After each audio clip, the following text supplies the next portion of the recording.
ठाण आता जाऊया धुळ्यामध्ये, कारण अवकाळी पाऊस आणि गारपिटीमुळे धुळे जिल्ह्यातील साक्री शिंदखेडा या तालुक्यामध्ये शेतकऱ्यांच्या काढलेला गहू, हरभरा आणि मका या पिकांचं मोठं नुकसान झालेलं आहे। लातूर जिल्ह्यात देखील अवकाळी पावसानं फळबागा आणि पिकांचं नुकसान झालेलं आहे।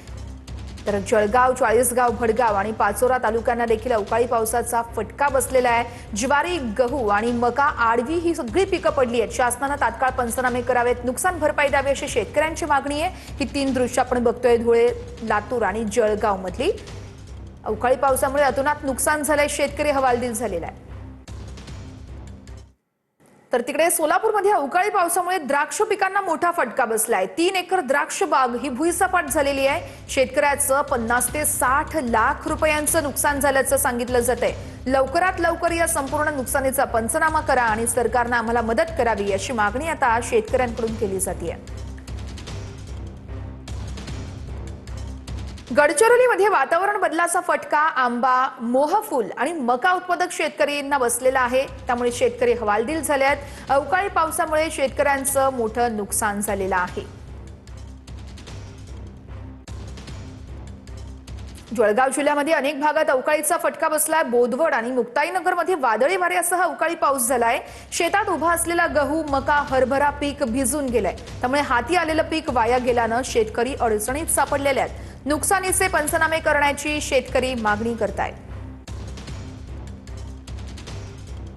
तर तिकडे धाराशिव जिल्ह्याला सलग 3 दिवस अवकाळी पावसानं झोडपलेलं आहे। वादळी वारा आणि गारांचा पाऊस झालाय, त्यामुळे केळीच्या बागा उद्ध्वस्त झालेल्या आहेत। आधीच युद्धजन्य परिस्थिती, त्यामुळे केळी निर्यात बंद आहे। तर दुसरीकडे आता अवकाळी पाऊस आणि गारपीट यामुळे केळीची झाडं अक्षरशः मोडून पडली आहेत। यामुळे शेतकरी, केळी उत्पादक शेतकरी हे आता अडचणीत सापडलेले आहेत। तर अकोल्यातील अकोट या ठिकाणी अवकाळी वाऱ्यासह गारपीट झाली आहे। सावरा, मोहोळा, वडनेर, गंगाईसह सुमारे 15 ते 20 गावांना या अवकाळी पावसाचा मोठा फटका बसलेला आहे। गारपिटीमुळे शेतकऱ्यांचं मोठं नुकसान झालं असून सावरा परिसरातील शेत शिवारामध्ये टरबूज पिकासह ओवा पिकाचंही मोठ्या प्रमाणात नुकसान झालंय। तर या मुसळधार पावसामुळे शेतात पाणी साचलंय, ज्यामुळे टरबूज पीक संपूर्णतः खराब झालेलं आहे।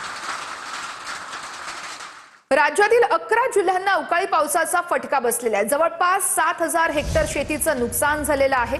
त्यामुळे आता शेतकरी हवालदिल झालेले आहेत। लवकरात लवकर नुकसान भरपाई करा आणि आम्हाला मदत करा अशी मागणी शेतकरी करतायत। या पावसामुळे गहू, हरभरा, कांदा या सगळ्या पिकांचं नुकसान झालंय। काही ठिकाणी आंबा बागेलाही मोठा फटका बसलेला आहे।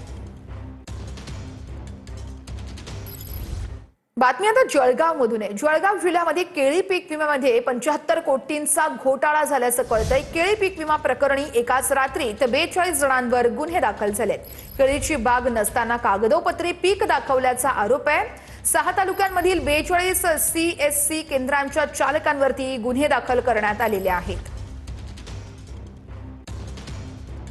तर नागपूरसह परिसरामध्ये सध्या ढगाळ हवामान आहे। तापमानात देखील काहीशी घट झाली आहे। विदर्भातील काही जिल्ह्यांमध्ये वादळी वाऱ्यासह पावसाचा इशारा देण्यात आलेला आहे। काही जिल्ह्यांना हवामान विभागानं येलो अलर्ट देखील जारी केलेला आहे। अमरावती, यवतमाळ, वर्धा, नागपूर, भंडारा आणि चंद्रपूर जिल्ह्यामध्ये काही विजांच्या कडकडाटासह हलक्या पावसाची शक्यता वर्तवण्यात आली आहे।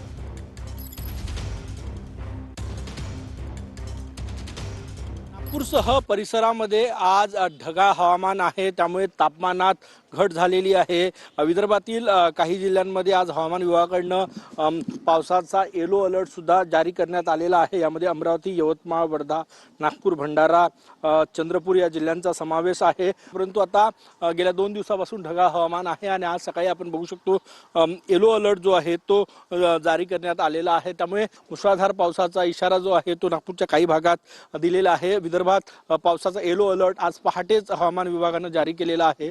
त्यामुळे सध्या नागपूरसह परिसरामध्ये ढगाळ हवामान पाहायला मिळते। कॅमेरामॅन सचिन सयामसह गजानन माटे, TV9 मराठी।